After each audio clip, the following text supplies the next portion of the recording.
दोस्तों नमस्कार। भारत में किसानों को लेकर हर पॉलिटिकल पार्टी बहुत ज्यादा चिंतित है और होना भी चाहिए, क्योंकि हिंदुस्तान में जितनी भी रूरल इकोनॉमी है वो एग्रीकल्चर ओरिएंटेड है। अगर किसानों के हाथ में पैसा जाता है तो करीब 60 से 70% जो रूरल इकोनॉमी है उसका पहिया घूमता है। और किसान फसल उगाता है, लेकिन बदले में जब वो फसल बेचता है तो उसको जो पैसा मिलता है उससे वो बाकी जो अपनी जरूरतें हैं वो पूरी करता है। और जब महंगाई होती है तो उसको कंपनसेट करने के लिए भारत सरकार ने एक पॉलिसी बना रखी है एमएसपी की, कि उसमें वो एमएसपी का इजाफा करते हैं, जिससे ये पता लगता है कि जो खेतों में हमारी कॉस्ट ऑफ प्रोडक्शन है, जो लागत है, उसमें बढ़ोतरी हो रही। इसीलिए एक एमएसपी का कॉन्सेप्ट लाया गया था। लेकिन जिस तरह से हमने पिछले कई सालों में एमएसपी को बढ़ाई है, क्या उससे किसानों का भला होगा या नहीं होगा, आज चिंता इस बात की है। हिंदुस्तान में लगातार किसान आंदोलन होते रहे और पिछली बार यूपी चुनाव से पहले जब हमने देखा कि करीब 13 महीने तक दिल्ली के चारों तरफ किसान बैठे हुए थे और उसमें एक महत्वपूर्ण मांग ये थी कि हमें एमएसपी मिलना चाहिए और एमएसपी बढ़ा देना चाहिए। तब से मैं इस बात को कह रहा हूं कि एमएसपी का फॉर्मूला भारत के किसानों को बर्बाद कर देगा। और जो स्वामीनाथन फॉर्मूला है कॉस्ट ऑफ प्रोडक्शन प्लस 50%, उससे तो भारत की इकोनॉमी और किसान दोनों पूर्ण रूप से बर्बाद हो जाएंगे। आज भी मैं इस बात को दोबारा इसलिए दोहरा रहा हूं क्योंकि अभी 14 फसलों का एमएसपी भारत सरकार ने बढ़ाया है। अब सवाल यह है कि क्या एमएसपी बढ़ाने से किसानों का फायदा होगा या और हालत खराब होगी। आज चर्चा हम इस बात को लेकर करेंगे। बहुत ही महत्वपूर्ण मुद्दा है। मैं आपके सामने कुछ एग्जाम्पल रखूंगा, लाइव एग्जाम्पल रखूंगा, और फिर आप मुझे बताइएगा कि क्या वास्तव में जिस तरह से हम एमएसपी का फॉर्मूला बना के बैठे हैं, क्या ये किसानों के लिए उचित है, क्या देश की अर्थव्यवस्था के लिए उचित है, या इससे अर्थव्यवस्था और किसान दोनों परेशान हो जाएंगे। आज चर्चा इसी बात को लेकर है, इसलिए इस वीडियो को शेयर करिए, इस चैनल को सब्सक्राइब करिए अगर अभी तक नहीं किया है तो, क्योंकि इस तरह के मुद्दे आपको और कहीं किसी चैनल पे नहीं मिलेंगे। ऐसे ज्वलंत मुद्दे मैं ही शायद आपके साथ डिस्कस करता हूं, बाकी जगह आपको पॉलिटिक्स और बाकी चीजें काफी मिल सकती है। इसलिए इस चैनल को सब्सक्राइब करिए और पता लगेगा कि आसपास जो घटनाक्रम हो रहा है उसका आपकी और हमारी जिंदगी में सीधा असर कैसे पड़ता है। तो दोस्तों, सबसे पहले हम एमएसपी की व्याख्या को ध्यान से समझते हैं कि एमएसपी किस लिए है। एमएसपी है जो किसान की कॉस्ट ऑफ प्रोडक्शन है उसको कंपनसेट करने के लिए, कि अगर किसान की लागत मूल्य बढ़ रही है तो किसान को इतना तो पैसा मिलना चाहिए कि जिससे उसकी लागत मूल्य निकले और वो अपने घर का खर्चा चला सके, और थोड़ा जो 50% सरप्लस की हम बात कर रहे हैं, जिसको आप मुनाफा भी बोल सकते हैं, प्रॉफिट भी बोल सकते हैं, या उसकी मेहनत का मुआवजा भी बोल सकते हैं, आप जो चाहे शब्द दे दें, वो इसलिए चाहिए जिससे किसान अपने घर को चला सके। किसान की खुशहाली जरूरी है, इसमें कोई दो राय नहीं है और कोई आर्ग्यूमेंट नहीं है, क्योंकि कई बार लोग बोलते हैं कि आप किसान विरोधी हैं। मैं किसान विरोधी नहीं हूं, मैं किसान हितैषी हूं। लेकिन जब आपको दिख रहा हो कि आगे खाई है तो उचित यही है कि आप अपने किसान साथियों को और उनके नेताओं को आगाह करें। अगर वो नहीं होना चाहते, वो उनकी मर्जी है, हमारा काम है वार्निंग देते रहना। आज जो चर्चा मैं आपसे कर रहा हूं कि जो भारत सरकार ने 14 फसलों के एमएसपी बढ़ाए हैं, उनमें से 2-3 मैं लाइव एग्जांपल लेता हूं ताकि आपको ये मुद्दा समझ में आएगा कि ये कितना गंभीर होता गया है। एमएसपी मेरे हिसाब से एक शॉर्टेज इकोनॉमी और एक क्लोज्ड इकोनॉमी का फॉर्मूला हो सकता है, लेकिन जब आप ग्लोबलाइजेशन में हैं, फ्री ट्रेड की आप बात कर रहे हैं, और साथ ही साथ आपके पास कई जो खाद्यान्न है या फसलें हैं जिसमें सरप्लस है, अगर आप वहां एमएसपी देते हैं तो उसका कोई औचित्य नहीं है। इनफैक्ट वो काउंटर प्रोडक्टिव है, उसका नुकसान ज्यादा हो सकता है। ये बात मैं हमेशा कहता रहा। चलिए 2 एग्जाम्पल लेते हैं। उदाहरण के लिए एक मैं लूंगा अनाज, जिसको मैं बोल रहा हूं मक्का। मैं मक्का इसलिए बोल रहा हूं, आजकल भारत सरकार का पूरा प्रयास है कि हम मक्का उत्पादन पे फोकस करें, डाइवर्सिफाई करें। दूसरा जो सबसे इंपॉर्टेंट क्रॉप है वो है तिलहन, तेल, जो हम करीब 70% आयात करते हैं हिंदुस्तान में।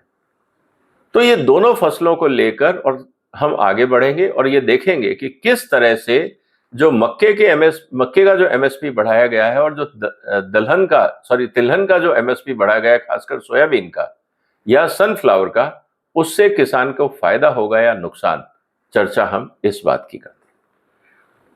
दोस्तों, पहले जो भी एमएसपी थी पिछले साल थी 20,90 रुपए पर क्विंटल के हिसाब से, अब उसको बढ़ा के कर दिया गया है 2225 रुपए क्विंटल, मतलब 22 रुपए 25 पैसे किलो। ये है एमएसपी। अब ये तो एमएसपी है जो मंडी में ऑक्शन होना चाहिए या इससे नीचे नहीं होना चाहिए, लेट्स पुट दैट वे। इसका मतलब ये है कि इस पे मंडी टैक्स अलग है, लेबर अलग है, तुलाई अलग है, बोरी का खर्चा अलग है, भाड़ा अलग है और बाकी जो खर्चे हैं वो सब अलग है। इस पे कुल मिला के आप 2 से 3 रुपए खर्चा और जोड़ दीजिए। कुल मिला के जो 22 रुपए 25 पैसे का मक्का है वो किसी भी व्यापारी को 25 रुपए से नीचे नहीं मिलेगा, अगर वो क्वालिटी एक्सेप्टेबल है, उसमें मिट्टी भरी हुई है, कचरा भरा हुआ है तो बात अलग है, सड़ा हुआ है बात अलग है, रेट कम होंगे। लेकिन अगर अच्छी क्वालिटी का मक्का है तो वो 25 रुपए से नीचे नहीं मिलता है। इस नंबर को ध्यान रखिएगा। अंतरराष्ट्रीय बाजार में आज जो मक्का मिल रहा है, वो जो मक्का है वो मिल रहा है 16 रुपए किलो। हमारे यहाँ है 25 रुपए, अंतरराष्ट्रीय बाजार में है 16 रुपए। चलिए मैं उसमें भी भाड़ा जोड़ देता हूं, मैं 3 रुपए भाड़ा खर्चा उसमें भी पर किलो के हिसाब से जोड़ देता हूं, तो वो बैठा 19 रुपए। हम बात कर रहे हैं 16 से 19 रुपए के बीच में इंटरनेशनल मार्केट का मक्का, और डोमेस्टिक मक्का है 25 रुपए का। अब आप कहेंगे तो इसमें प्रॉब्लम क्या है? प्रॉब्लम यह है कि मक्के की जो सबसे ज्यादा खपत होती है वो होती है मुर्गी पालन। करीब 60 से 70% हमारा टोटल मक्का जो है वो मुर्गी उत्पादक, जो खुद किसान है, वो लेता है। अगर 25 रुपए किलो का वो मुर्गी के लिए फीड बनाने के लिए मक्का लेगा, उसको अच्छी क्वालिटी चाहिए, वो खराब क्वालिटी देगा तो मुर्गियां बीमार पड़ जाती हैं, मर जाती हैं। इसलिए उसको क्वालिटी पे ध्यान देना जरूरी है। अब सवाल इस बात का है कि 25 रुपए किलो का मुर्गी के लिए मेज खरीदेगा तो वो जो फीड है उसकी लागत क्या होगी, उसकी कैलकुलेशन भी मैं आपके सामने रखूंगा, थोड़ा सा पेशेंस करिए। अब आता हूं मैं दूसरी क्रॉप को लेकर, सनफ्लावर की क्रॉप, मतलब सूर्यमुखी की फसल। उसका एमएसपी भारत सरकार ने घोषित किया है 72 रुपए 80 पैसे, करीब 73 रुपए। उसमें भी वो 2-3 रुपए का आप खर्चा लगा लीजिए तो करीब बैठ जाता है 75 रुपए के आसपास पर किलो। मैं बात कर रहा हूं रॉ मटेरियल की। 75 रुपए किलो सूर्यमुखी का बीज, जिससे तेल निकलेगा, मंडियों में किसान से लेकर मेरे घर तक या फैक्ट्री तक पहुंचाने में 75 रुपए कम से कम हो जाएगा। अब सूर्यमुखी का इस्तेमाल कहां होता है? तेलों में। दोस्तों, आपको सुनकर ताजुब होगा कि अंतरराष्ट्रीय बाजार में सूर्यमुखी के तेल की कीमत है 81 रुपए और हमारे यहां रॉ मटेरियल की कीमत है 75 रुपए। सिर्फ 6 रुपए का फर्क है। अगर मैं हिंदुस्तान के किसान से सूर्यमुखी लूं और उससे तेल निकालूं तो वो तेल 150 रुपए लीटर से नीचे हो ही नहीं सकता, क्योंकि 50% भी अगर मैं यील्ड की बात करता हूं और फिर उसमें handling charges, processing charges, packing charges वगैरह वगैरह, 150 रुपए से नीचे तो आपको किसी हालत में तेल मिल ही नहीं सकता।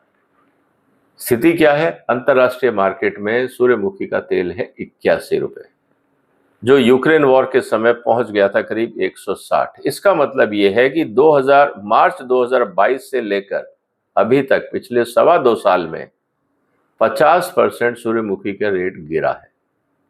अब मुझे ये बताइए, हिंदुस्तान में कौन व्यापारी है जो हिंदुस्तान के किसान से सूर्यमुखी का बीज खरीदेगा और उससे तेल बनाएगा? एक बता दो मुझे, क्या कहीं से भी बिजनेस सेंस आपको समझ में आता है? इसका मतलब क्या है? इसका मतलब यह है कि सूर्यमुखी के किसान को कभी भी एमएसपी मिल ही नहीं सकता बाजार में। चलिए अब मान लेते हैं कि सरकार खरीदेगी, बिल्कुल खरीद सकती है, कोई मनाही नहीं है। सरकार खरीदेगी तो फिर किसको बेचेगी, क्योंकि व्यापारी तो लेगा नहीं, तेल उत्पादक लेगा नहीं, तो सरकार क्या करेगी, सरकार फिर उसको सब्सिडाइज करेगी और फिर बेचेगी। फिर भी क्या कोई व्यापारी लेगा, कम से कम उनको और कुछ नहीं तो 50% की सब्सिडी देनी है। अब सवाल यह है कि आपने उस फसल पे एमएसपी बढ़ाया जिसका कोई इकोनॉमिक जस्टिफिकेशन समझ ही नहीं आ रहा था, तो सूर्यमुखी का किसान तो परेशान हो जाएगा।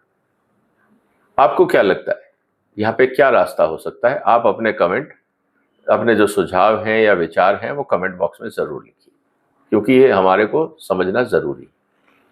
अब एक मैं दूसरी फसल लेता हूं, सोयाबीन की। सोयाबीन का इस समय जो तेल है बाजार में वो भी करीब 80 रुपए के आसपास अंतरराष्ट्रीय बाजार में, और हमारे यहाँ जो रॉ मटेरियल की कॉस्ट है वो बैठ रही है करीब 49 रुपीज। रफ राउंड फिगर कर लें तो करीब 50 से 52 रुपए किलो।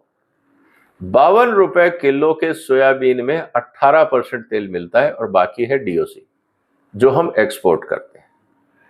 अब डीओसी की अगर हम बात कर रहे हैं तो जिस आधार पे हमारी यहां कॉस्ट ऑफ प्रोडक्शन है, अगर मैं ये कहूं कि आप 50 रुपए के आसपास भी अगर डीओसी बेच रहे हो तो अंतरराष्ट्रीय बाजार में जो डीओसी का रेट है वो है 35 रुपए।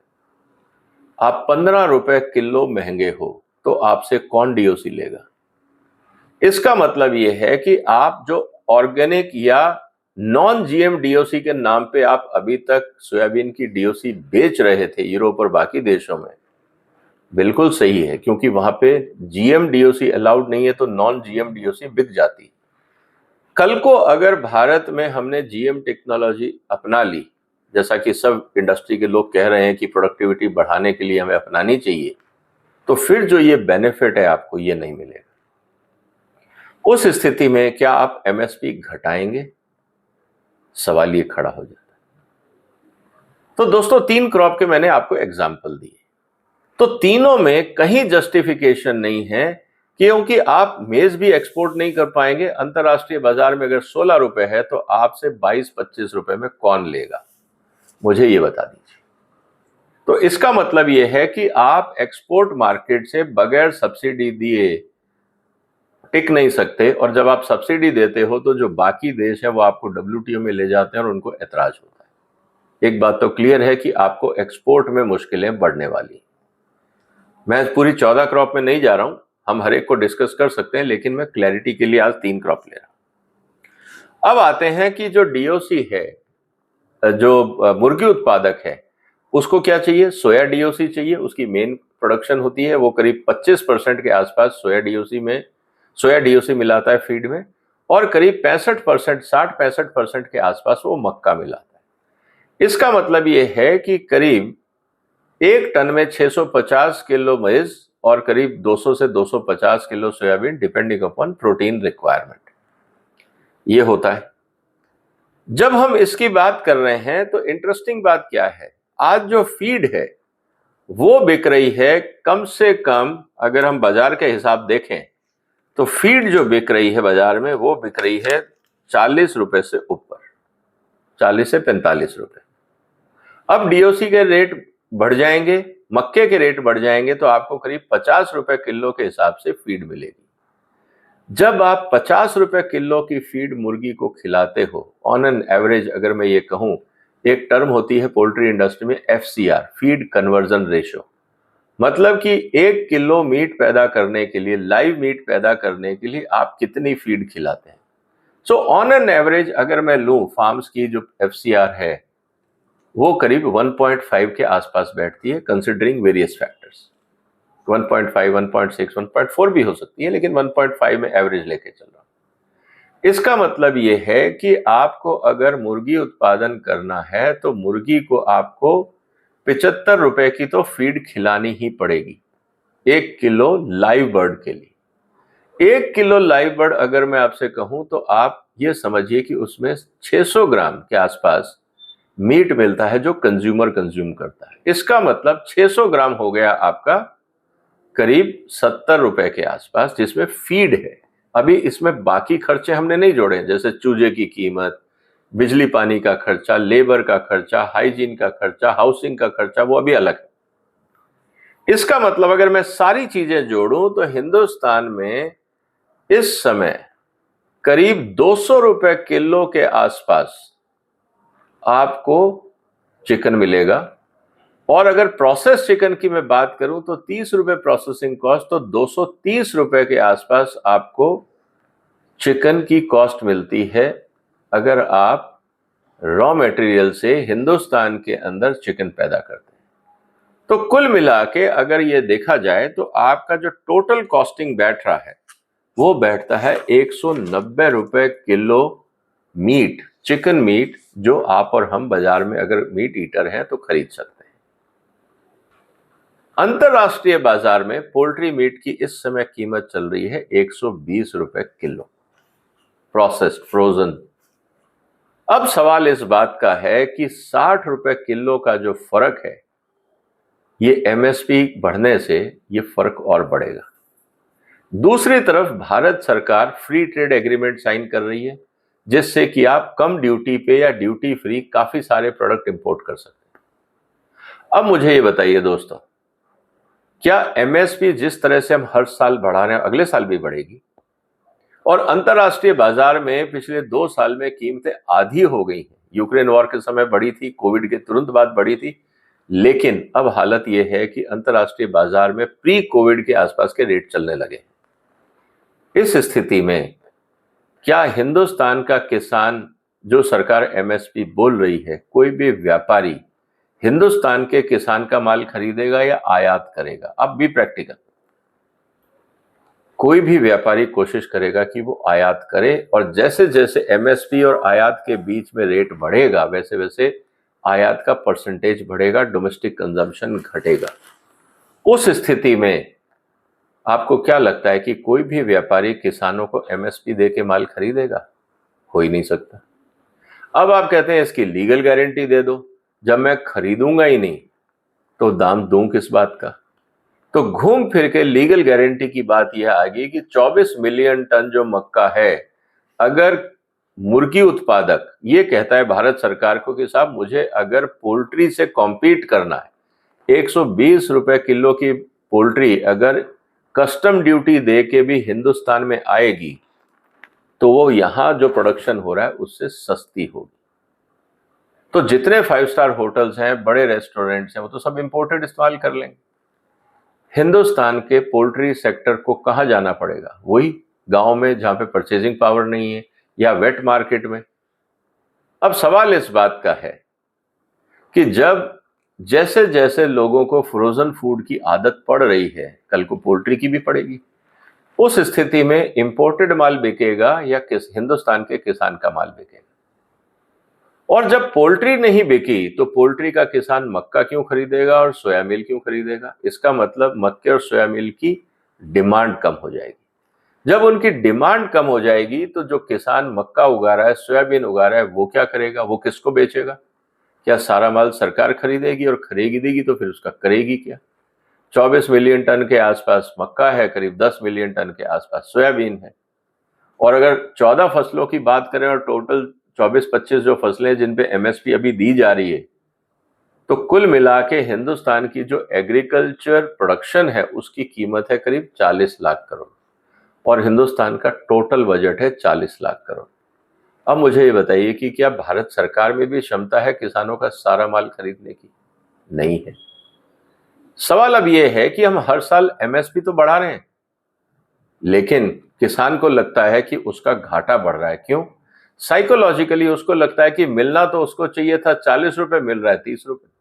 हम अगले साल उसका रेट बढ़ा देंगे, मान लीजिए उसका रेट हम 40 का 45 कर देते हैं एमएसपी, और उसको 30 की जगह 32 रुपए मिलता है, तो किसान कहेगा पिछले साल 10 रुपए का घाटा था, इस बार 13 रुपए का घाटा है। 2 रुपए पिछले साल से फालतू मिले, लेकिन एमएसपी से 13 रुपए कम मिले, तो वो उसको लगेगा कि उसका 13 रुपए का घाटा हो गया। सवाल अब इस बात का है कि क्या जिस तरह से हम एमएसपी पॉलिसी अपना रहे हैं, क्या वो किसानों के हित में है? क्या वो देश के हित में है? क्या वो भारत की अर्थव्यवस्था के हित में है? ये गंभीर मुद्दा है।